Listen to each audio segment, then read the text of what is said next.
제가 오늘 하고 싶은 얘기는 딱 한마디입니다. 모두가 부정적으로 볼 때, 모두가 불안해할 때 오히려 큰 시세를 분출한 역사가 우리 코스피 역사에 있었어요. 우리 시장 흐름을 잠깐 보면서 가보도록 하겠습니다. 우리 2017년도에 촛불 혁명과 함께 이제 문재인 새 정부가 들어서면서 코스피가 2200을 돌파를 거진 7년 8년 만에 했습니다. 이 돌파다운 돌파를 2011년도 이후로 못했으니까 거진 7년 8년 만에 2200을 다시 한번 돌파하면서 결과론적으로 2600까지 단숨에 올라갔어요. 이때 당시만 해도 이 증권 부분 뉴스가 상당히 좋았어요. 아주 장이 뜨거웠으니까. 근데요, 2017년도 여름장이죠, 여름장. 2017년도 6월달, 7월달, 8월달, 9월달까지 추석 전까지요. 그렇게 시황이 썩 좋지가 못했어요. 잘 넘어가던 시장이 2400 중반대에서 박스권에 갇히면서 한 2, 3개월, 3, 4개월 박스를 또 형성하니까 역시나 또 박스피가 그렇지. 우리 증시, 우리 코스피 고질적인 문제, 뭐 별명 중에 하나가 박스피 아닙니까? 지금도 지난 1월달부터 지금까지 5개월, 6개월 동안 박스권에 갇히다 보니까 박스피라 그러면서 또 개인들이 지루하다 보니까 주식 팔고 코인으로 또 넘어가는 사람들도 상당히 많이 있었어요. 근데 여기서 잘 보시면은 한 번 더 펌핑이 나와요. 펌핑이 나올 때에는 매우 강하게 나갑니다. 물론 이 지수 펌핑이 나온다 그래가지고 개인들이 돈을 그때 당시에 많이 벌어간 거는 아니었어요. 사실 이때는 반도체 슈퍼사이클 그리고 비트코인과 블록체인 기술이 세상에 공개가 되면서 또 많은 사람들에게 공유가 되면서 코스닥을 중심으로 거래소에서도 이제 창투주들 뭐 유명한 회사들 많죠. 대성창투부터 해가지고 비트코인과 블록체인 기술과 관련이 있는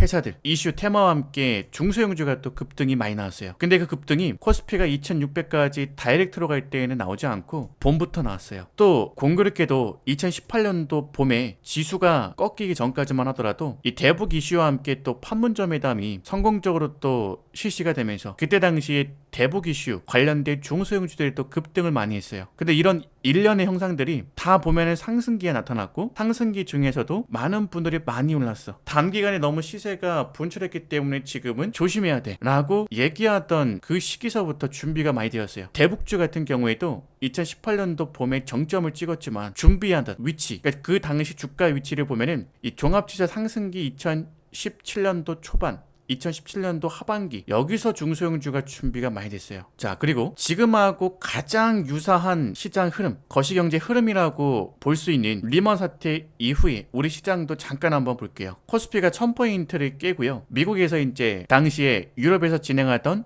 제로금리를 미국에서 처음으로 실시한 게 또 2008년, 2009년 금융위기 때였어요. 그리고 사상 처음으로 또 금리 인하만 가지고는 경기를 부양할 수가 없으니까 경기 충격이 워낙에 커서 부양책이라는 걸 썼습니다. 시장이 직접 돈을 풀어준 거죠. 정부가 직접 돈을 풀어주는 부양책을 썼었는데 그 당시에 가격표가 매겨져 있는 자산들은 웬만하면 다 오르지 않았습니까? 주식시장도 가만히 있지 않았죠. 근데 잘 보시면은 중간중간에 월봉상, 이 봉 하나가 월봉이니까 월 초와 월 말 이 한 달간의 시세의 흐름을 이 봉으로 캔들로 나타낸 겁니다. 여기 잘 보시면은 1500대에서는 이 월봉상 하나, 둘, 셋, 넷, 다섯, 여섯, 일곱, 여덟, 아홉, 열, 열하나 11개월, 12개월 정도를 횡보 조정으로 옆으로 세워보래요. 이 당시에도 당시 뉴스 헤드라인 보면요, 자극적이고 부정적이고 불안한 제목들이 상당히 많았어요. 근데 제가 주식시장은 능력의 단위라 그랬죠. 당시에 이 전고점까지 올라가지 못할 거라고 다들 예상했는데 웬걸 2000포인트를 또 단숨에 넘어버렸습니다. 정말 재미있는 거는 종합지수가 이렇게 넘어가는 게 중요한 것도 중요한 건데 당시에 이 시장 흐름과 같이 움직였던 주도주군들이 마지막 피날레 작업을 한 게 바로 2000포인트를 넘어가면서부터 나왔어요. 당시에 시세 초입 구간에서 출발했던 종목군들이 전고점 돌파를 못하고 다시 제자리로 되돌아갔던 종목군들도 많았는데 시장에 반등하니까 시장 분위기에 맞춰서 주도주격으로 같이 나갔던 일부 주도주군들은 여기서부터 시세가 폭발적으로 2배, 3배 더 나왔다고. 이게 말이 여기서부터 2배, 3배가 더 나온 거죠. 밑에서부터 바닥에서부터 시세 초입 구간에서부터 접근하셨던 분들은 엄청난 수익을 얻었어요. 그러니까 산술적으로 계산해도 돌파 나갈 때는 2배, 3배지만은 바닥에서부터 수익을 복리로 깔고 있는 분들은 2배, 3배가 아니라 정말 10배 1000% 수익이 그래서 가능했던 겁니다. 자, 그 다음에 노무현 정부 때에도 우리가 코스피 대세 상승장이라고 많이 알려져 있는데 500포인트에서부터 2000포인트까지 약 4배가 올라갔습니다. 이런 강세장이 몇 년 동안 지속되었던 시기에도요, 옆으로 박스를 그려주면서 이 시세가 파동이라는 게 있어요. 엘리어트 파동이라고 다들 한 번씩은 들어보셨을 거예요. 엘리어트라는 사람이 상승 1파, 조정 2파, 상승 3파, 조정 4파, 상승 5파 이런 엘리어트 파동을 만들어냈는데 아직 이 이론을 모르시는 분들은 네이버에서 이제 한번 검색하셔서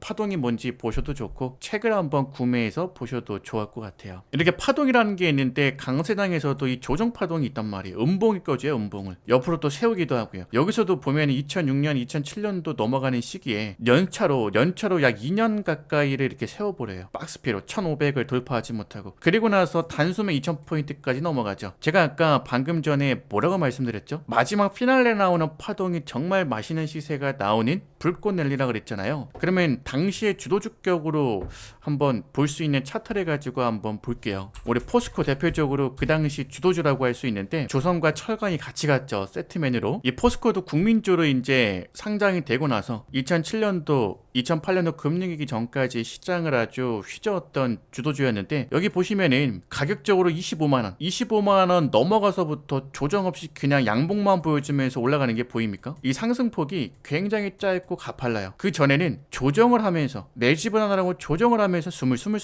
넘어간단 말이에요. 그러니까 이게 당시 시장 흐름 코스피랑 같이 보면은 아주 절묘하게 맞아떨어져요. 그러니까 제가 지금 얘기하고 싶은 게 뭐냐면 지금 이 순간에 코로나 바닥 이후에 바닥을 치고 가는 종목이 그동안 수십 년 동안 포스코처럼 매집을 하고 아직 시세다운 시세를 분출하지 못했던 종목군들이 이번 시장에서 3000포인트 이상 단숨에 돌파 나가고 또 3,500포인트 이상 단숨에 돌파 나가고 5,000포인트 단숨에 돌파 나간다고 가정을 해볼게요. 불가능한 건 아니지 않습니까? 전 세계적으로 지금 엄청난 돈이 풀려 있고 그 돈들이 지금 가격표가 매겨져 있는 자산시장으로 계속해서 들어오고 있고 무엇보다도 지금 6월 1일부터는 부동산 시장에서는 더 이상 세금 때문에 많은 분들이 이제 시세 차익을 노리기가 힘들고 또 비트코인 같은 경우에는 상당히 변동성이 크기 때문에 마음이 좀 쫄리고 그죠?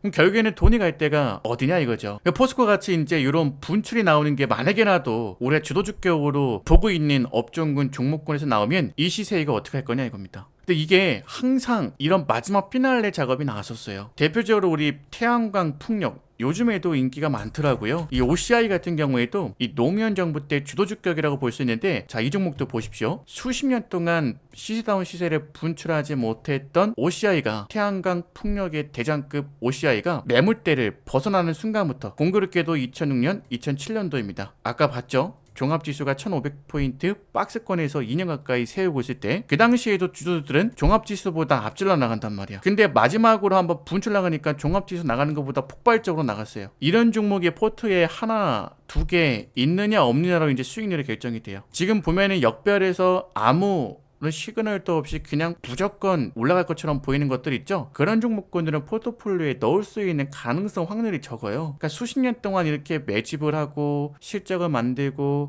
가치를 유지하고 돈을 버는 시그널을 보여주는 주식들도 많은데 어떻게 그 당장 망이 또 이상하지 않은 역배열에서 쓰러져가는 종목 V자로 나가는 것만 노려보고 있냐 이거지. 다들 지금 보면은 확률이 높은 거는 안 하고 야구로 치면은 자꾸 베이스를 채워서 점수를 1점이라도 더 올릴 생각을 해야 되는데 한 방만 노리는 것 같아요. 근데 시장이 홈런치라고 지금 쉬운 볼 주냐고요. 여러분들 생각하기에 지금 시장이 피처이고 투수이고 내가 타자인데 치는 사람 입장에서 지금 시장에 던져주는 볼들이 쉬워 보입니까? 저는 상당히 어렵게 느껴지는데 그럼 당연히 스윙을 배트를 짧게 잡고 단타를 쳐서 베이스 하나 둘 세 개 채우고 순리대로 가야 되지 않겠습니까? 그러니까 한 방을 노리는 분들은 지금 마지막 피날레로 가는 이 장세 속에서 어떻게 보면은 점수를 못 내고 끝낼 가능성이 크다. 이 얘기를 꼭 한번 해드리고 싶어요. 자, 그래서 결론적으로 지금 삼성전자가 부진하고 있음에도 불구하고 코스피가 3200을 재탈환하고 있어요. 그동안 많이 오른 인기주가 사실 반등을 크게 한 것도 아니거든요. 우리나라 코스피는요, 시가총액 상위 종목군들이 시장을 이끌어간다고 해도 과언이 아니에요. 시총 상위 종목군들로 인해서 종합지수가 결정되는 산정 방식을 갖고 있기 때문에 재미있는 거는 지금 2011년 내지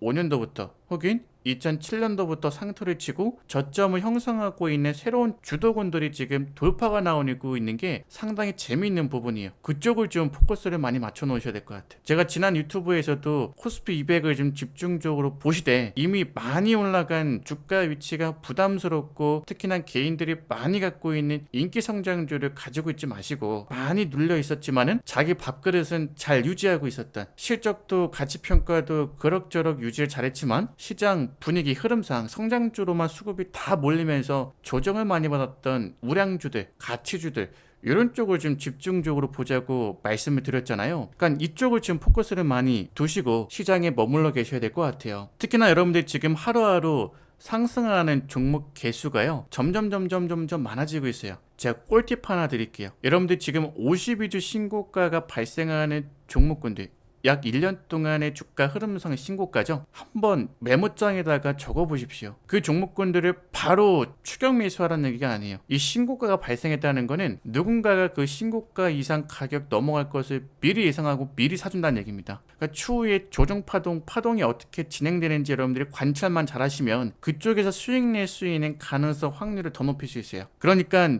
고기도 먹어본 사람이 잘 먹는다고, 잘 고른다고, 이 신고가를 한번 넘긴 종목이, 업종이 다시 또 신고가량에서 갈 확률이 높다는 겁니다. 사실 그동안 무늬뿐인 성장주들이 시장을 많이 왜곡을 한 것 같아요. 그러니까 진짜 돈이 되는 성장주들은요 이 시차를 두고 출발해요. 사실 작년 하반기 때부터 올해 1월달 2월달이 정점이었죠. 대형 성장주 위주로 매수를 했지만은 시장이 옆으로 기면서 종합지수가 박스를 형성하면서 재미가 없었어요. 그나마 카카오 정도 사신 분들이 수익을 좀 냈을 겁니다. 근데 그 수익도 잘 생각해보면은, 계산해보면은 한 20% 30% 이상 수익 낸 게 없어요. 근데 그 기간 동안에 우리 철강금속 같은 거 얼마나 수익을 많이 냈습니까? 많이 눌려 있었고 많은 사람들로부터 인정받지 못했던 철강금속들은, 특히 중소형주들은 뭐 100% 이상씩 수익 난 것들이 있으니까 그 기간에도. 그러니까 이거에 여러분들이 좀 뭔가 아이디어를 얻었으면 좋겠어요. 여러분 시장은요 지금 하나의 시장 추세를 마무리 짓고 지금까지 추세와 비슷한 기간만큼의 조정, 이 흐름을 마무리하고 또 다른 장기적인 추세로 지금 전환되는 과도기에 있는 것 같아요. 제가 서두에 엘리어트 파동 이론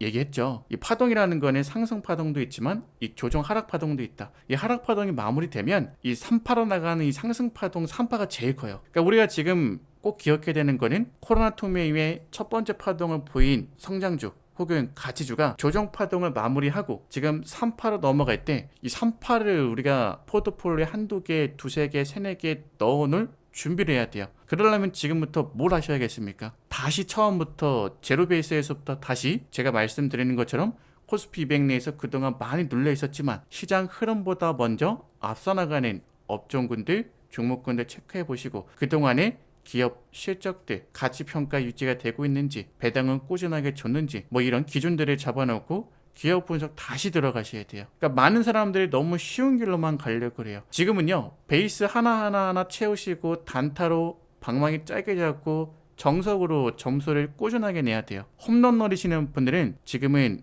미스 날 가능성이 많습니다. 다시 한번 꼭 체크를 해 주시고요. 지금 코스피가 심상치가 않아요. 지금 코드번호 108 코스피 200도 심상치가 않습니다. 그동안 역사적인 흐름을 봐서도 이런 경우가 상당히 드물었어요. 사실상 없었어요. 지금은 좀 심플하게 생각하시고 여러 가지 다양한 시나리오만 잡아놓으시고 시장 흐름에 맞춰가는 투자를 하셔야 될 때가 아닌가 싶습니다.